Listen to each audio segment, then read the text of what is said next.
Stop right there. That's my daughter, and I own this damn airline. Excuse me, I really need to use the restroom. You people always want exceptions. Hey! We're limited on supplies.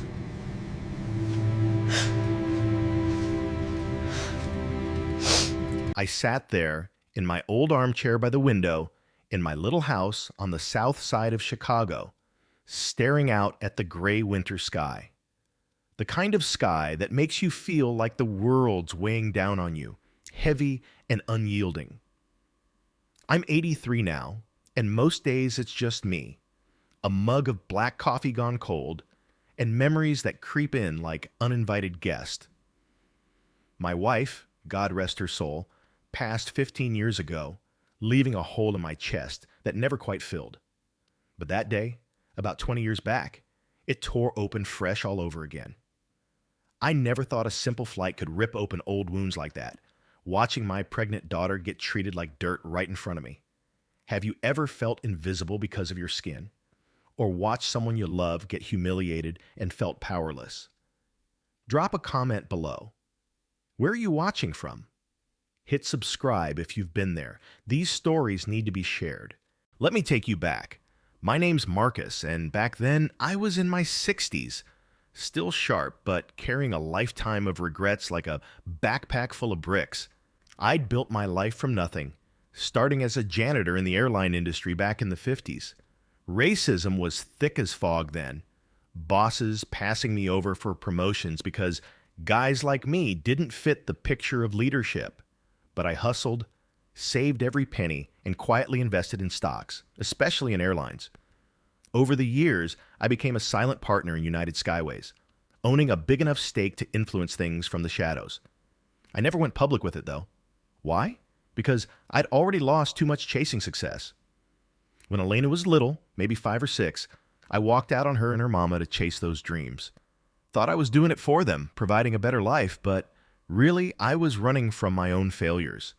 Left them in a cramped apartment in Chicago while I traveled, building my fortune. By the time I realized the cost, it was too late. My wife remarried. Elena grew up calling another man dad, and I was just the distant father who sent checks and birthday cards.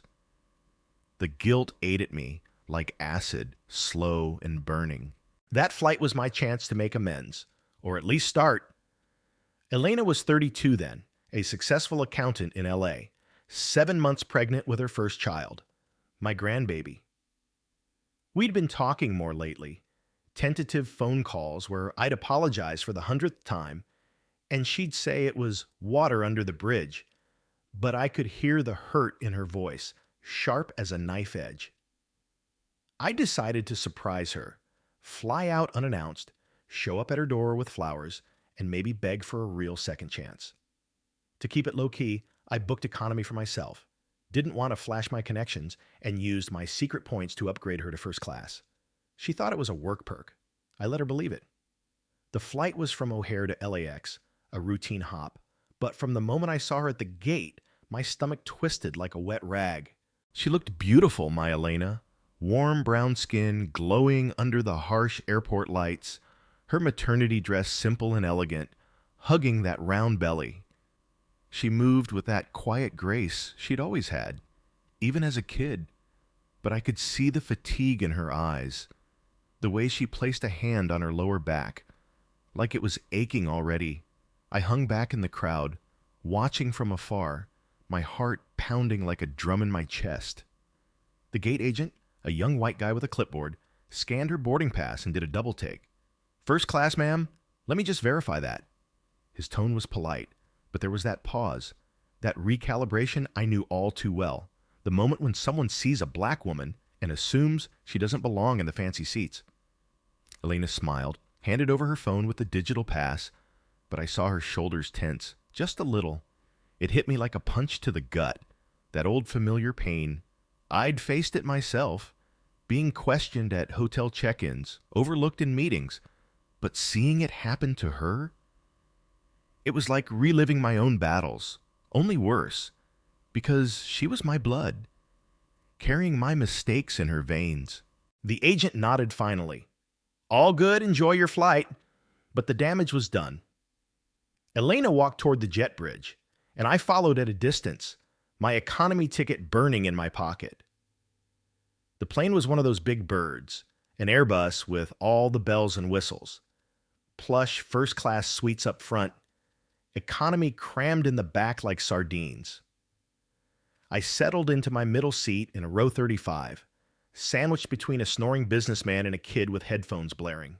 From there, I could just make out the curtains separating the classes, imagining Elena up there, finally relaxing. But as boarding wrapped up, I overheard snippets from the front. Nothing clear, but enough to make my ears perk up. A flight attendant's voice, clipped and professional, but with an edge. "Yes, ma'am, but we'll need to confirm your upgrade status." My blood ran cold. I strained to listen, but the engines hummed to life, drowning it out. Takeoff was smooth, the plane climbing into the clouds over Lake Michigan, but my mind was a storm. Why did I hide in the back? Pride, maybe. Didn't want to seem like I was buying her forgiveness with perks, or fear that she'd reject me outright if I showed up too soon. As we leveled off, the seatbelt sign dinged off, and passengers stirred. I unbuckled, pretending to head to the bathroom, and snuck a peek through the curtain gap. There she was, in seat 1A, her medical journal open on the tray table. Always the overachiever, my girl. But the flight attendant hovering nearby caught my eye. Karen Hayes, her name tag said. A veteran, probably in her 50s, blonde hair pulled tight, face set like stone. She was serving drinks to the first-class folks, all smiles for the white executive in 2B, chatting about his usual scotch. But when she turned to Elena, the warmth vanished. "Sparkling water, coming right up," she said, flat as day-old soda, no eye contact, no ma'am, like the others got. It stung, that difference, like salt in an open wound. I ducked back to my seat, my face hot with shame. Why wasn't I up there defending her? The guilt twisted deeper, memories flooding in, of Elena's school plays I missed, her graduation where I sent a check instead of showing up. I'd told myself it was for the best, building that secret empire at United Skyways, pulling strings from behind the scenes to avoid the racism that had dogged me. But now, watching from afar, it felt like cowardice. An hour in, I peeked again. Karen was back, tray in hand, placing Elena's meal down with a clatter that made the silverware jump. "Enjoy," she muttered, then turned to the honeymoon couple, across the aisle, with a beaming smile, offering them an off-menu dessert. Elena didn't react, just unfolded her napkin calmly, but I saw the flicker in her eyes, that quiet endurance I'd taught her by accident, by being absent. My chest ached like it had been hollowed out. I wanted to storm up there, yell that she deserved better, but I held back, telling myself it was just micro stuff, nothing big. Then Elena shifted in her seat, wincing, hand on her belly. Pregnancy, discomfort, I figured, but it reminded me of her text from weeks ago. Doctors warning about stress triggering early labor. If this treatment kept up, could it hurt the baby? The thought hit like a brick, panic rising in my throat. I sat back down, fists clenched, staring at the seatback screen without seeing it. The flight dragged on, the air thick with that recycled smell, and every few minutes I'd glance forward, heart sinking further each time Karen bypassed Elena for extras. Warm towels for everyone else, but "We're out," when Elena asked. A young attendant, Miguel, slipped her one quietly, and she thanked him with that warm smile of hers. But Karen noticed, her eyes narrowing like a hawk spotting prey. By mid-flight, the cabin dimmed for rest, but I couldn't relax. My mind raced back to my own days facing down bigots. Boardrooms where white execs dismissed my ideas only to steal them later. I'd fought back by going underground, amassing power without the target on my back. But had that made me weak? Elena deserved a father who'd stand tall, not hide. I pulled out an old photo from my wallet. Her as a toddler, grinning toothless at the camera. Tears pricked my eyes, hot and unexpected. What if this trip was my last shot? As the plane hit a pocket of turbulence, shaking us like a rattle, I heard raised voices from first class. Karen's tone, sharp. "Ma'am, the schedule is for everyone." Elena's soft reply, firm but polite, my pulse quickened, a storm brewing inside me matching the one outside. I stood up, pretending to stretch, and moved closer to the curtain, peering through. Karen was standing over Elena, arms crossed, denying her a simple request for ginger tea to settle her nausea. "Wait for service time," she snapped, then turned and poured a fresh drink for the man next to her without a second thought. The contrast burned, a fire in my veins. Elena looked tired, her hand protective on her belly, but she didn't push back, probably used to it like I was. But then she winced again, sharper this time, and whispered something to Miguel, who nodded concerned. Was it the baby? Stress from this nonsense? My hands shook as I gripped the seat back. I couldn't watch anymore. Heart pounding like a jackhammer, I took a step forward, ready to cross that curtain and reveal everything. That surge of fury pushed me one more foot closer, my worn shoes silent on the carpeted aisle, but then doubt crashed in like a cold wave. What if barging in made it worse? Elena didn't know I was here. She'd think I was some meddlesome stranger, or worse, realize I'd been spying like a ghost from her past. I froze midway, heart still hammering away, and slunk back to my row, sinking into that lumpy seat with a sigh that tasted bitter. The plane droned on, slicing through clouds that looked like shredded cotton from my tiny window. But inside me, a whirlwind spun. Regret mixed with that old, simmering rage I'd buried deep for decades.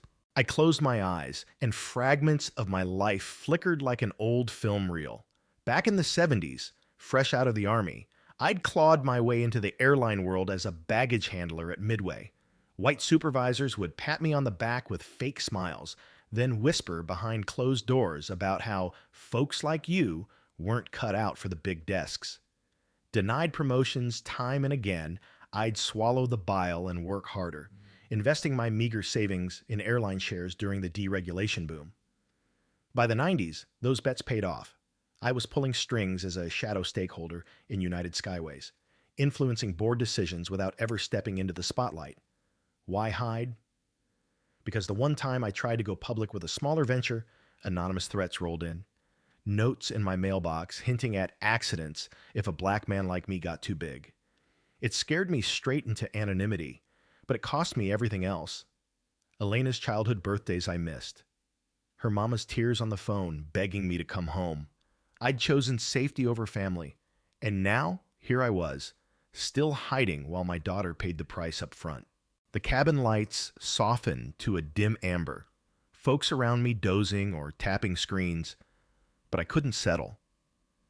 Every 20 minutes or so, I'd casually stroll toward the lavatory, stealing glances through that flimsy divider. Karen was on a roll now, her efficiency a weapon. Elena asked for an extra blanket, nothing fancy, just to ease the chill biting at her swollen feet, but Karen waved it off with a curt, "We're limited on supplies," even as she draped one over the silver-haired lady in 1C without a word. I caught Elena's subtle flinch, her fingers rubbing her temples like she was fighting a headache, and it gnawed at me. She was tough, my girl. Had to be, growing up without me, but that quiet acceptance, it mirrored my own back then, biting my tongue to survive.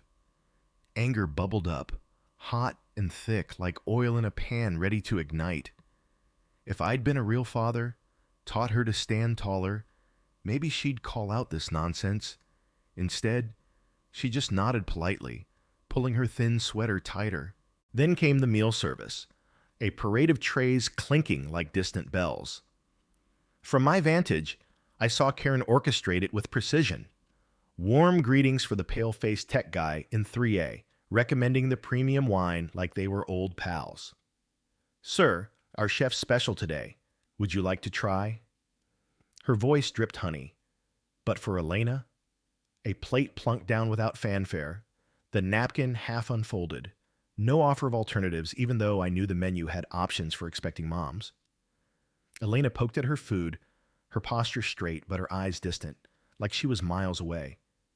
That's when my phone buzzed in my pocket. A text from her, the one person I couldn't ignore. "Dad, flight's rough. Feeling some twinges, nothing major, but baby might be restless. Wish you were here." My breath caught, a vice squeezing my lungs. Twinges? At 7 months, that could mean trouble. Preterm risks her doctor had mentioned in our last call.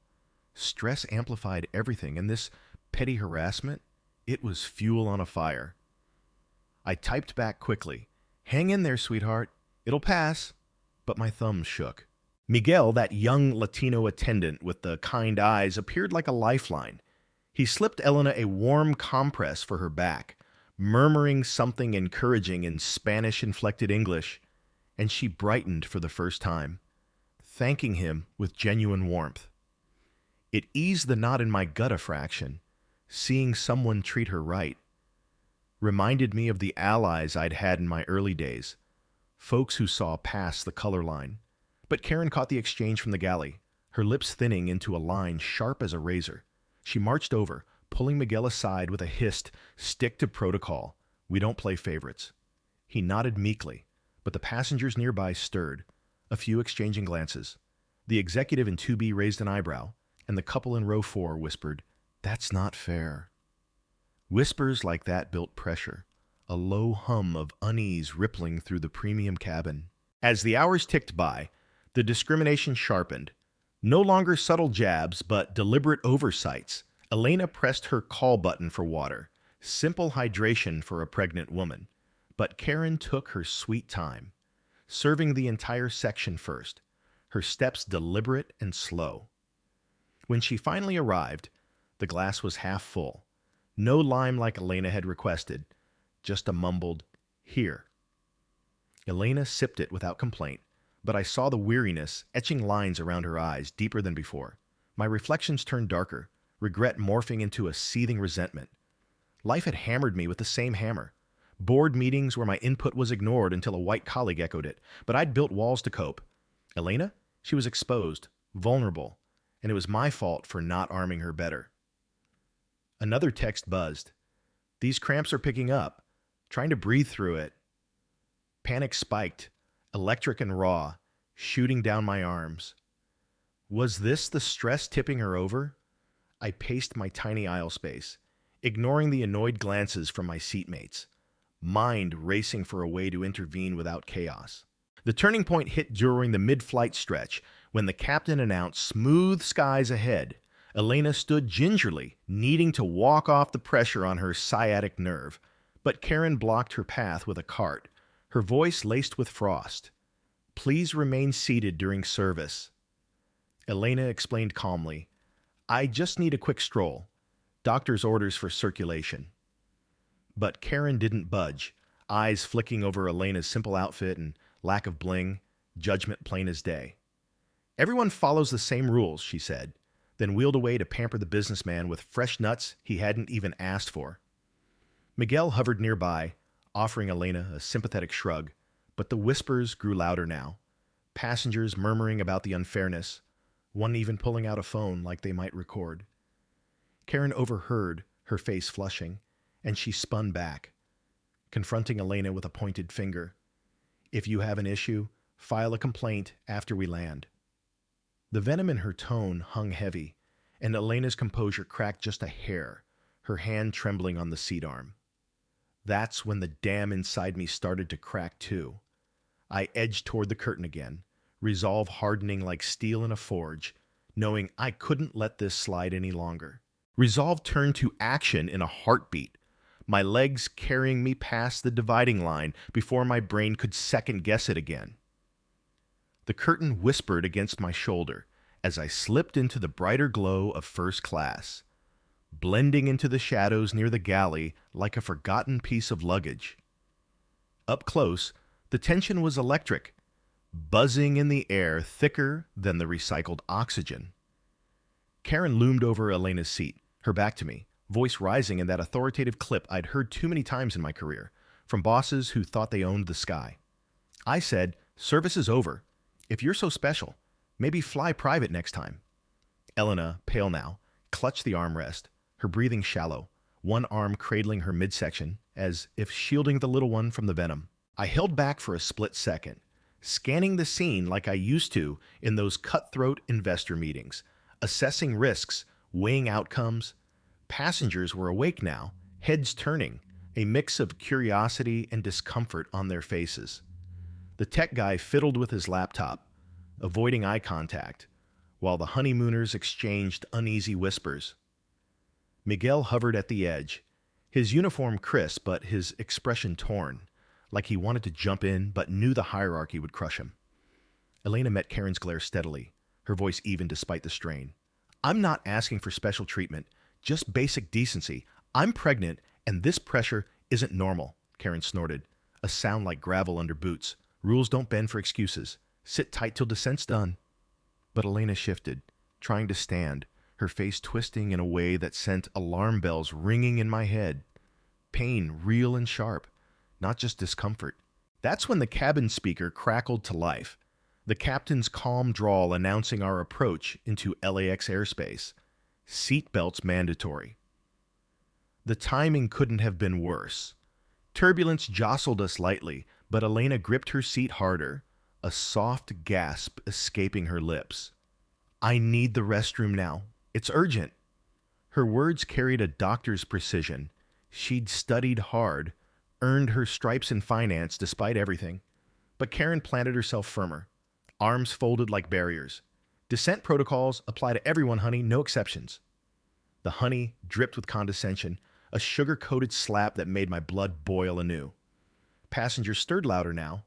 One older white woman in 2C leaned forward, frowning. "Let her go, for Pete's sake. She's carrying a child." A murmur of agreement rippled from a few seats back, but the businessman in 3B shrugged. "Safety first. Rules keep us all alive." The divide cracked open, voices overlapping in a chaotic chorus, turning the luxury cabin into a pressure cooker. Karen's face reddened, her control slipping like sand through fingers. "This isn't a debate. You people always push for more. Entitlements don't fly here." There it was, the ugly underbelly exposed, that loaded phrase hanging like smoke after a gunshot. "You people." Elena's eyes widened, a flash of hurt crossing her features before steeling again. "What do you mean by that?" she asked, voice low but cutting, the kind of quiet strength I'd glimpsed in her rare visits as a teen. The cabin hushed, breaths held, as if the plane itself paused mid-flight. My inner storm raged, pain slicing through me at her vulnerability, anger surging like a tidal wave crashing against years of suppressed fury. Part of me got Karen's edge. I'd seen lifers like her, ground down by cutbacks and thankless shifts, lashing out at the easiest targets. Life chews you up, spits you out bitter. But why my daughter? Why pour that poison on someone already carrying the weight of the world? The conflict escalated in a blur. Elena rose halfway, determined, but Karen stepped closer, her hand shooting out in a reflexive shove, not hard, but enough to jolt Elena back into her seat with a thud. "I said sit!" The push was light, but in that confined space, it echoed like thunder, Elena's hand flying to her belly protectively as a sharper wince contorted her face. "The baby! Something's wrong." Her whisper carried to me, laced with fear, and that's when my world narrowed to a pinpoint. Preterm risk from the stress? It wasn't hypothetical anymore. Her color drained, sweat beading on her forehead. Miguel rushed forward. "Ma'am, let me get the medical kit." But Karen blocked him too, snapping, "This is under control. Back off." Passengers erupted now, the older woman standing. "That's assault. Call the captain." Others nodded, phones emerging, the honeymoon guy filming discreetly. The divide shattered, most rallying against Karen, a few muttering about disruptions. But the energy shifted, chaotic and charged. From my hidden spot, layers peeled away, the ache of watching her suffer morphed into a blazing wrath that drowned out caution. All those lost moments, her first steps I never saw, the schoolyard bullies I wasn't there to fend off, flashed like lightning, illuminating my failures. But in that instant, a deeper complexity tugged. Empathy for Karen's hardened shell. cracked by a system that discarded people like us, yet twisted into this ugliness. No more hiding. Family bonds pulled taut, demanding I act. My secret contacts at ground ops, I could ping them anonymously, trigger an alert. I fumbled for my phone, typing a quick code to the ops center. Incident in first, passenger distress, Idaho, here is VIP. The response buzzed back almost instantly. Alerting crew, stand by. But it wasn't enough. Drama peaked as Karen leaned in, mocking Elena's demands with a sneer.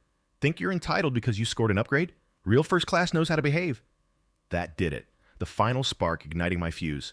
I burst forward, voice booming from the depths of decades-held silence. Stop right there. That's my daughter, and I own this damn airline. The words exploded out, raw and unfiltered, freezing everyone in place as heads whipped toward me, shock rippling like aftershocks from an earthquake. Shock waves from my outburst held the cabin in a suspended hush, the kind where even the engines seemed to whisper instead of roar. Faces turned like sunflowers to light, Elena's wide-eyed recognition hitting me first, a mix of confusion and dawning realization blooming across her features. Karen staggered back a step, her authoritative mask crumbling into disbelief, mouth agape like she'd swallowed a hornet. You... What? She stammered, but the words fizzled out as Miguel's radio crackled with urgency from ground ops. My alert had landed, triggering protocols faster than a lightning strike. The purser emerged from the forward galley, tablet in hand, her expression shifting from routine calm to controlled alarm. Sir, ma'am, everyone please remain seated. We're initiating an emergency review. But the damage was done. Passengers buzzed like a disturbed hive, phones out, capturing the fallout in digital snippets that would soon scatter across the web. As the plane began its final dip toward LAX, the seatbelt sign glowing insistent red, Elena's gaze locked on mine, questions swirling unspoken. I pushed through the aisle, ignoring the stairs, and dropped into the empty seat beside her, my hand reaching for hers instinctively. Elena, sweetheart, I'm sorry. I came to surprise you, but this... My voice cracked, rough as sandpaper, the weight of my secret spilling out in fragments. She squeezed back, tears glistening, but not falling, her free hand still on her belly. Dad, you own how? Why hide it? The twist unraveled then, in hurried whispers amid the descending whine of flaps and gears. I wasn't just some shadowy investor. I'd founded United Skyways in the shadows, bootstrapping it from my early investments, stepping back decades ago, when guilt over abandoning her and her mama became too heavy to carry alongside the empire. I built it to prove I could, I admitted, voice low, but lost sight of what mattered. Thought staying hidden kept me safe from the haters, but it just kept me from you. Karen hovered nearby, pale as milk, protesting to the purser. This is ridiculous. He can't just... But the purser cut her off, her tone steel-edged. Ma'am, stand down. We've got confirmation from exec level. This passenger is VIP, and your conduct's flagged. In that moment, as the wheels kissed the tarmac with a jolt that echoed my pounding pulse, I fired her on the spot, my voice carrying the authority I'd long suppressed. You're done here. Collect your things at the gate. HR will handle the rest. It wasn't vengeance. It was accountability. A line drawn in the sand after years of watching folks like her wield power unchecked. She deflated, muttering denials, but the cabin's collective nod, whispers of about time from the older woman, a thumbs up from the honeymooner, sealed it. As we taxied to the gate, ground crew boarded swiftly, escorting Karen away amid flashing badges and clipped commands, her career unraveling like a cheap sweater. Deplaning felt like emerging from a pressure chamber, the LA sun glaring through the windows as Elena and I walked side by side, her arm linked in mine for support. Tears came then, not from pain, but release, hers hot against my shoulder as we found a quiet corner in the terminal lounge. All these years, Dad, you were out there, building this giant thing, and I thought you just didn't care. Her words pierced cleaner than any knife, stirring the old remorse into fresh waves. I held her close, the swell of her pregnancy a reminder of new beginnings amid old scars. I cared too much, in the wrong ways, chased success to make up for my failures, but it blinded me. Can you forgive a foolish old man? She pulled back, eyes searching mine, and nodded slowly, a small smile breaking through. I already have, mostly, but let's start fresh. For the baby. That reconciliation, simple yet profound, mended fractures I'd thought permanent, like glue seeping into cracked porcelain. In the weeks that followed, the incident didn't fade quietly. It exploded into headlines, viral clips from passenger phones painting the ugly truth of bias at 30,000 feet. My hidden role as the silent founder surfaced, thrusting me into a spotlight I'd dodged for decades. Board meetings turned frantic, investors clamoring for damage control, but I seized the reins, channeling the fury into reform. We rolled out mandatory bias training across the fleet. Not fluffy seminars, but raw sessions dissecting real scenarios, forcing folks to confront their blind spots. Equity audits became standard. Mystery riders from diverse backgrounds evaluating service without warning. Metrics tied to bonuses and promotions. It cost millions. Stock dipped like a stone in a pond. But loyalty surged, especially from communities long overlooked. Competitors scrambled to mimic, the industry shifting under the weight of one exposed fracture. Elena's health scare added a jolt that lingered. Those cramps had been early warnings, stress-fueled Braxton Hicks, but close enough to preterm territory to scare us straight. She took leave, and I flew out weekly. No more hiding in economy. When little Marcus Jr. arrived safely 3 weeks later, pink and squalling in that sterile hospital room, it was like dawn after an endless night. Holding him, his tiny fingers wrapping around mine, warmth spread through me like sunlight on chilled earth. "Look what you started, Grandpa," Elena whispered, exhausted but beaming. I became the involved grandpa. I'd never been the dad. Story times in their cozy LA home, pushing the stroller through parks, sharing tales of my bumpy road without the gloss. It healed wounds I didn't know still bled, turning regret into purpose. Karen's fallout played out quieter. She faced lawsuits and lost her license, scraping by on odd jobs, but word trickled back through industry grapevines. She'd enrolled in counseling, volunteering at community centers focused on anti-bias work. No grand apology, just subtle signs of a turn, like a bent tree straightening in the wind. It softened my view, not excusing her, but recognizing we're all products of flawed systems, capable of rerouting if pushed.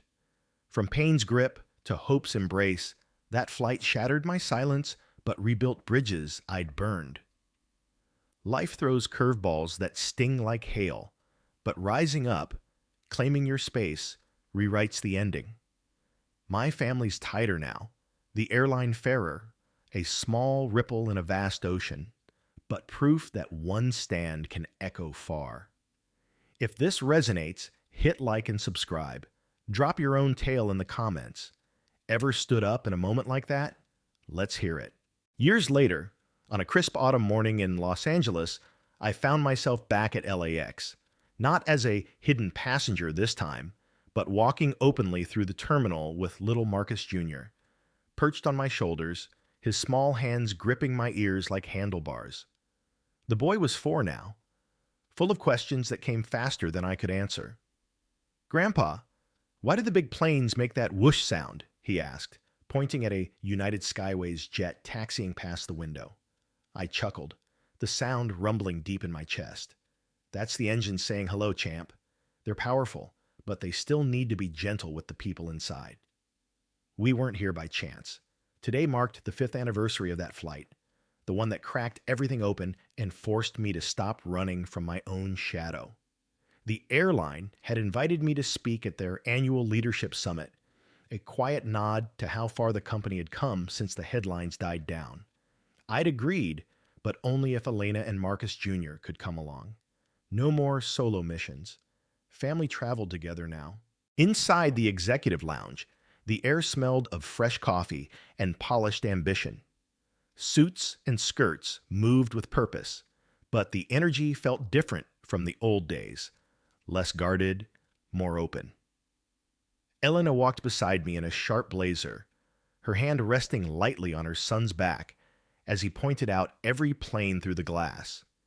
She'd risen fast in her firm since then, turning heads with the same quiet steel she'd shown on that flight.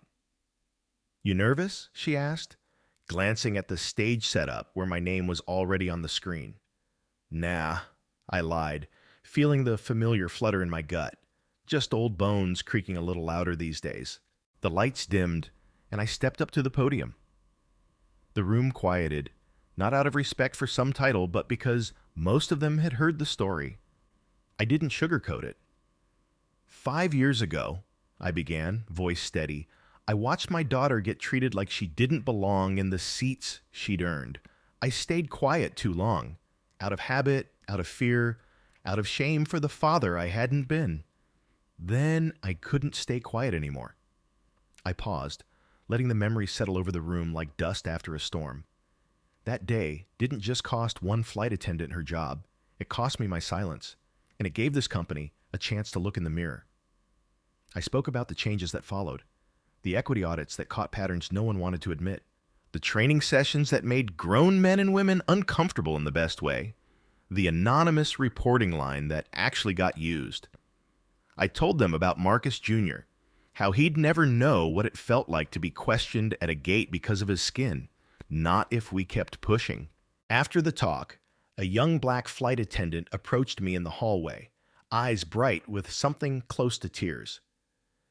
"Mr. Jackson," she said softly, "I was on a red-eye last month.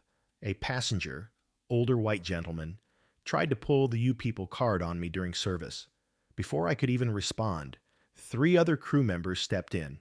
One of them was Karen Hayes' old trainee. She didn't hesitate. She de-escalated, documented, and reported it before we even landed." She swallowed hard. "Karen's not the same person anymore. She trains new hires now, on bias, on dignity. She asked me to tell you.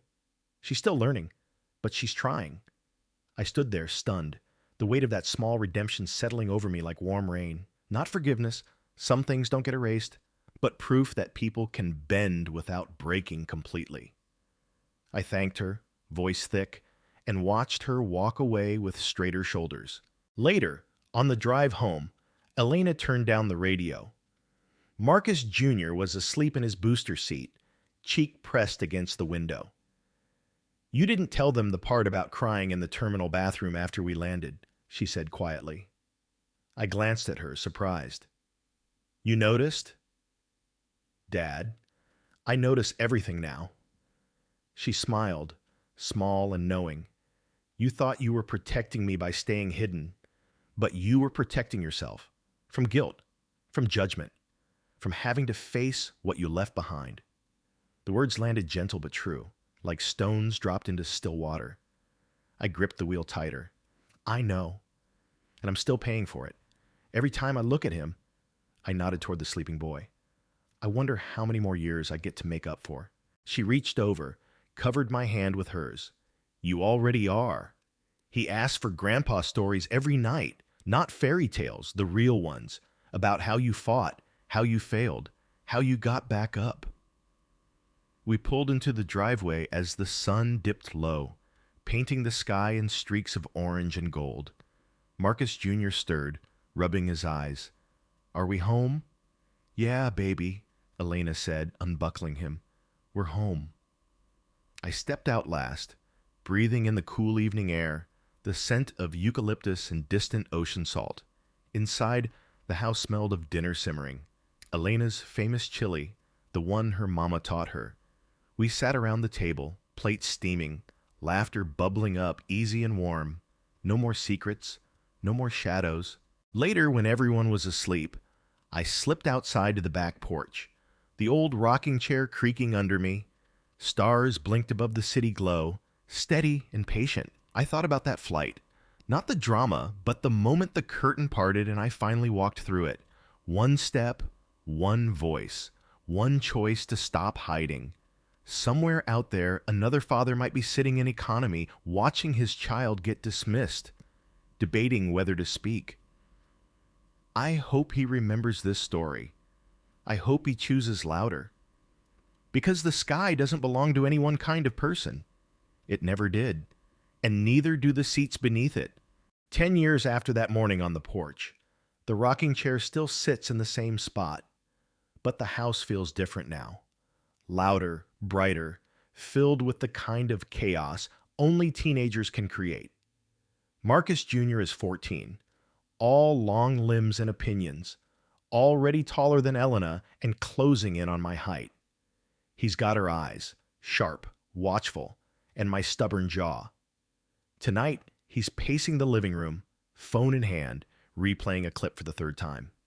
"Grandpa, look at this!" He thrusts the screen toward me. A shaky video from a Horizon flight last week.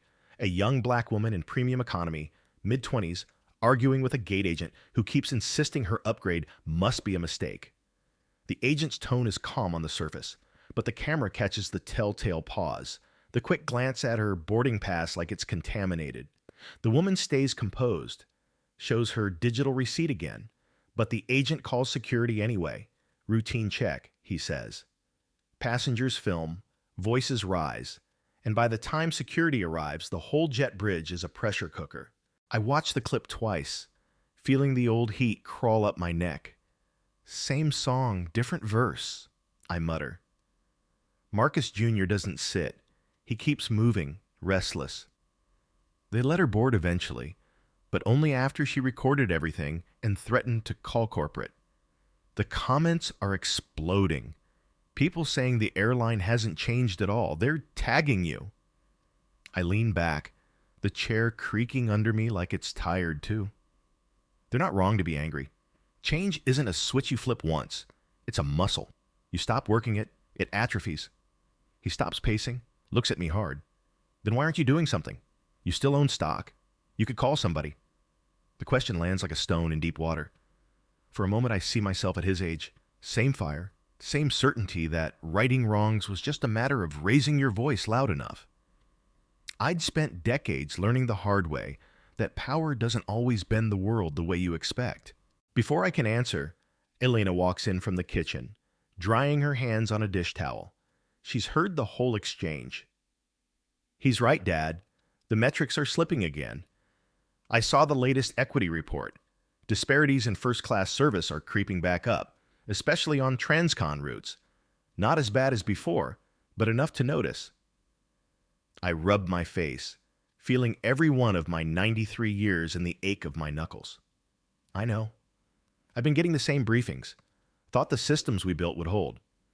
"They're holding," Elena says quietly. "But they're not invincible. People forget. New crews come in, old habits sneak back, and when they do," she nods toward Marcus Jr.'s phone. "Kids like him see it first." Marcus Jr. crosses his arms. "So what? We just post another apology video and call it progress." The edge in his voice cuts. Not anger, at least not only anger, disappointment. The kind that hurts worse because it comes from someone who still believes you can fix things. I stand slowly, joints popping like dry twigs. "Come with me." We drive in silence to the small private hangar on the south side of LAX where Horizon keeps a handful of legacy aircraft for training and executive use. Security waves us through without a word. They know my face. Inside, under stark fluorescent lights, sits the Airbus A350 that carried us on that flight 20 years ago. The paint is fresher now, but the registration number is the same. N217 US. I had them keep it when they retired the rest of that batch. A reminder. Marcus Jr. stares up at the nose, eyes wide. "This is the plane?" "Yeah." I rest my hand on the cold metal skin. "Same one. They were going to scrap it, but I bought it back. Told them to use it for new hire training. Every class walks through this cabin before they ever touch a live flight." Elena steps closer, voice soft. "You never told me that." Didn't want it to feel like a monument to guilt. I look at my grandson. But maybe it should be. "Come inside." We climb the air stairs. The first-class cabin is empty, lights low, seats still in the original cream leather. I point to 1A. "Right there. That's where she sat." Marcus Jr. walks over, touches the headrest like it might speak. I keep going. And over here, I move to the galley entrance, is where I finally step through the curtain. 1 second, I was hiding in row 35. The next, I was yelling that I owned the airline. Changed everything, or so I thought. He turns to me, brow furrowed. But it didn't stick. It stuck for a while, long enough for you to grow up without some of the bruises I carried. But the world doesn't stay fixed because one old man made a scene. It keeps moving. People retire, new ones arrive with their own baggage, and sometimes I gesture at the quiet cabin. The same patterns creep back because nobody's watching close enough. Elena leans against a seat. So what now? I look at both of them. My daughter, who learned to stand tall despite me. My grandson, who still thinks justice is supposed to be quick and clean. Now we remind them, not with speeches or reports, with bodies in the seats. Mystery travelers every month, every route, different faces, different skin tones, different accents. We keep the audits alive. We make it expensive to backslide. Marcus Jr. frowns. You're going to do that? Not just me. I reach into my jacket, pull out a slim envelope, hand it to him. Inside is a single first-class ticket. Tomorrow's flight to New York. You are. You and a team of kids your age trained to spot the small stuff, the extra weight, the colder tone, the accidental oversights. You document, you report, you make noise until it hurts to ignore. He stares at the ticket like it's made of fire. Me? You. I meet his eyes. Because the next time someone pulls "That's you people" line, I want it to be a 14-year-old who's already seen the playbook. I want them to know the plane's got eyes everywhere now, not just old men like me. Elena's hand finds mine, squeezes once. Marcus Jr. looks from the ticket to the seat where his mother once sat, then back to me.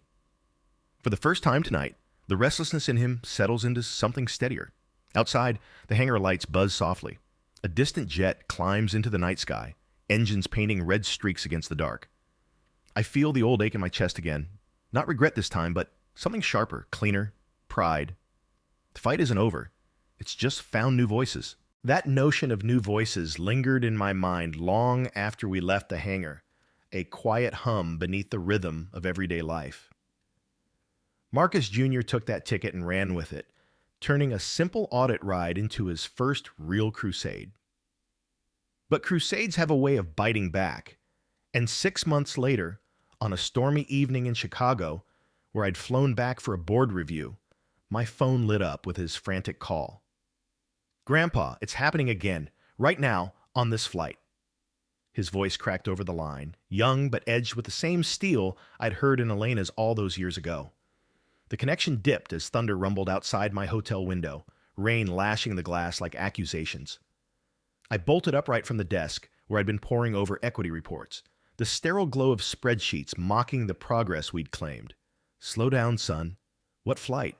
What's going on?" He was on a transatlantic red-eye from New York to London, posing as a regular teen traveler in business class. Part of the youth audit team I'd set up. No special treatment, just a backpack and a notebook app to log discrepancies. But the lead attendant, a mid-career guy named Harlan Reed, had zeroed in on him from boarding. He questioned my seat 3 times, Marcus Jr. whispered, the plane's ambient noise faint in the background. Setup grades like mine don't add up. Now he's skipping me on everything, meals, drinks, even the Wi-Fi code. And when I asked why, he leaned in close and said, "Kids like you should stick to coach. Less trouble that way." The words punched through the static, igniting a fire I thought had cooled to embers. Kids like you. Code for the same old poison, dressed up in airline politeness. I could picture it. Harlan's forced smile, the casual dismissal that cut deeper than shouts. My grandson, alone at 35,000 feet, facing the echo of what Elena endured and what I'd hidden from for too long. "Stay calm," I told him, my own hand steadying on the phone despite the tremor in my voice. "Document everything. Names, times, witnesses. I'm calling ops now." I hung up and dialed my direct line to the control center, the one reserved for emergencies. "This is Jackson. Pull up flight 892. There's an active bias incident in business. VIP observer on board. My grandson. Intervene quietly, but get eyes on it. The ops lead, a sharp woman named Priya I'd handpicked years ago, patched me into the live feed from the cabin cams. Discreet tech we'd installed post-reform for audits. Grainy but clear enough. Marcus Jr. in 4C, notebook open, face set in concentration. Harlan moved down the aisle, all charm for the white family in row 3, extra blankets, complimentary headphones. But when he passed my boy, not even a glance. A young Latina passenger nearby caught Marcus Jr. .SI, mouthing, "You okay?"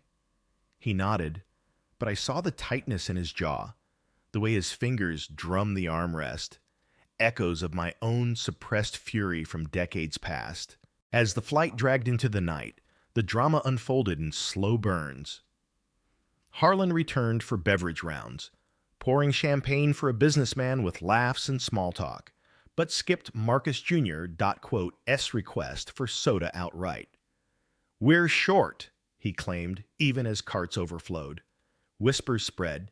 The Latina woman leaned over. "That's bull. Want me to say something?" Marcus Jr. shook his head, typing furiously into his app.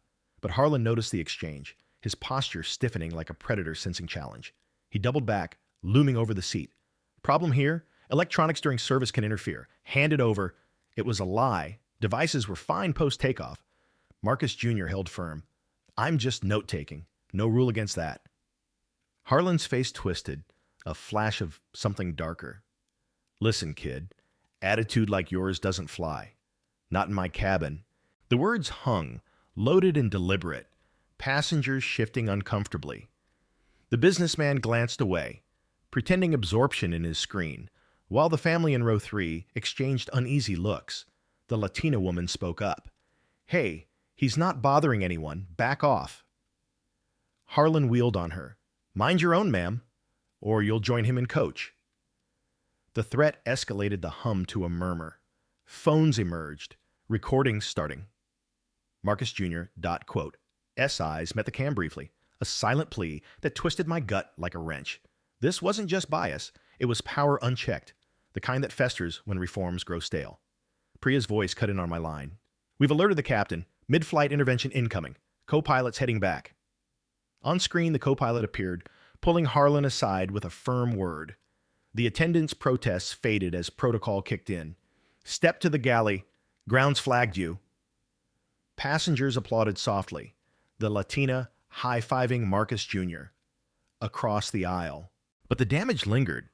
My grandson's shoulders slumped in relief, but his face held that haunted look I knew too well, the one that says, "You've been marked, diminished, even if you win." By landing, Harlan was grounded pending review. My call ensured it. I met Marcus Jr. at Heathrow via video link from my hotel, his face pixelated but resolute.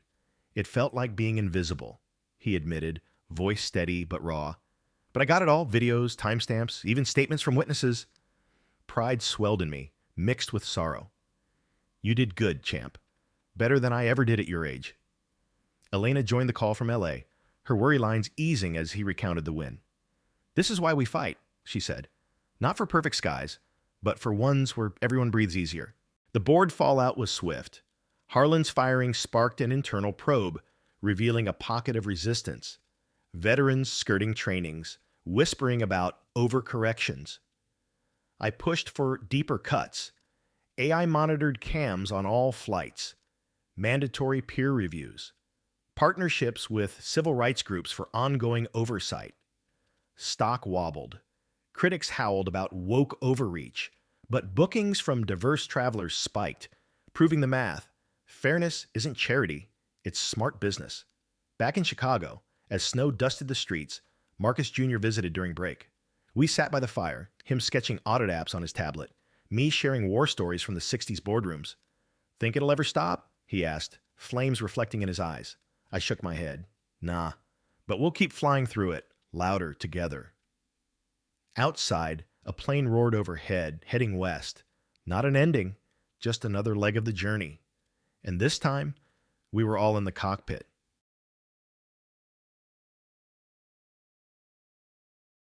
The cabin lights were already dimming for the overnight stretch when the co-pilot's voice came over the intercom again, calm but firm. "Folks, we're experiencing a minor system glitch with the entertainment units. Nothing to worry about, just resetting now. We'll have everything back online shortly." Marcus Jr. lowered his phone, the recording still running in his lap. The announcement felt too convenient, timed exactly after Harlan had been pulled to the galley. He glanced at the Latina woman across the aisle. She met his eyes and gave a small, knowing nod. The businessman in 3B shifted uncomfortably, suddenly very interested in his magazine. The family in row 3 whispered among themselves, the mother's hand resting protectively on her daughter's shoulder. In the galley, muffled voices rose and fell. Marcus Jr. strained to catch fragments. "Ground says VIP. Family of the founder. You can't just..." Then silence, broken only by the soft chime of the fasten seatbelt sign flickering back on. Harlan reappeared moments later, face flushed, avoiding eye contact as he moved through the cabin, handing out noise-canceling headphones to the white passengers who'd been skipped earlier. When he reached Marcus Jr. .S row, he paused, cleared his throat, and placed a full tray in front of him. Hot meal, drink, dessert, the works. No words, no apology. Just the tray and a tight nod before walking away. The Latina woman leaned over. "They folded fast. You okay?" Marcus Jr. exhaled, shoulders dropping for the first time in hours. "Yeah, just tired of it being a fight every time." She smiled faintly. "Welcome to the club, kid. But you handled it like a pro. Most people would have lost it." He looked at the tray, food he hadn't even asked for now, and felt a strange mix of victory and exhaustion. The win was real. Harlan was off the floor. The captain had intervened. Ground Ops had his full log within minutes. But the taste in his mouth was bitter, not triumph, recognition. That the system only moved when it was forced to see who was watching. Hours later, as the plane began its descent into Heathrow, the purser, a woman in her 40s with a no-nonsense braid, approached his seat quietly. "Mr. Jackson," she said, using his last name for the first time. "We've been briefed. The captain would like to speak with you before deplaning, privately." Marcus Jr. followed her to the forward galley. The captain, a tall man with silver at the temples, stood waiting, hat under his arm. No ceremony, just a handshake and a direct look. "I read your report. Every line. What happened tonight shouldn't have happened. Not on my aircraft, not on any. Harlan's grounded pending full investigation. We'll be pulling his entire training history, and we're adding your footage to the mandatory review deck for next month's classes." He paused, voice lowering. "Your grandfather built something here that was supposed to prevent this. We're not perfect yet, but kids like you are why we're still trying." Marcus Jr. swallowed. "I just wanted to be treated like everyone else." The captain nodded once. "You will be, starting now." When the plane touched down, the purser escorted him off first, through a side door, away from the main jet bridge crowd. Waiting at the gate was Elena, arms crossed, eyes scanning the passengers until she spotted him. She pulled him into a hug so tight it hurt. "Your dad called me mid-flight, said you were handling it like a champ. But next time, you call me before you call him." He laughed, shaky. "Deal." Back in the lounge, while they waited for the return leg to Chicago, Marcus Jr. opened his app and uploaded the final entry. Incident resolved mid-flight. Attendant removed. Captain personally acknowledged. But the fact that it still happens means the work isn't done. Elena read over his shoulder. "You sound like your grandfather." "Good," he said. "Someone has to." The return flight was quiet. No drama, no skip trays, no loaded comments. Harlan was gone. A new crew took over, young and attentive, treating every passenger with the same careful professionalism. Marcus Jr. slept most of the way, head against the window, the city lights of London fading behind them. When they landed in Chicago, snow was falling again, soft, steady, blanketing the runways. Grandpa was waiting at arrivals, coat collar turned up, cane in hand. He didn't say much at first, just wrapped Marcus Jr. in a one-armed hug, the kind that said everything. Later, in the car, Marcus Jr. broke the silence. It wasn't like your flight, no big showdown, no yelling, but it still felt heavy. Grandpa nodded, eyes on the road. That's how it works now. The explosions are smaller because the fuse is shorter. You lit it before it could burn anyone else. Marcus Jr. looked out at the passing lights. What if it never stops completely?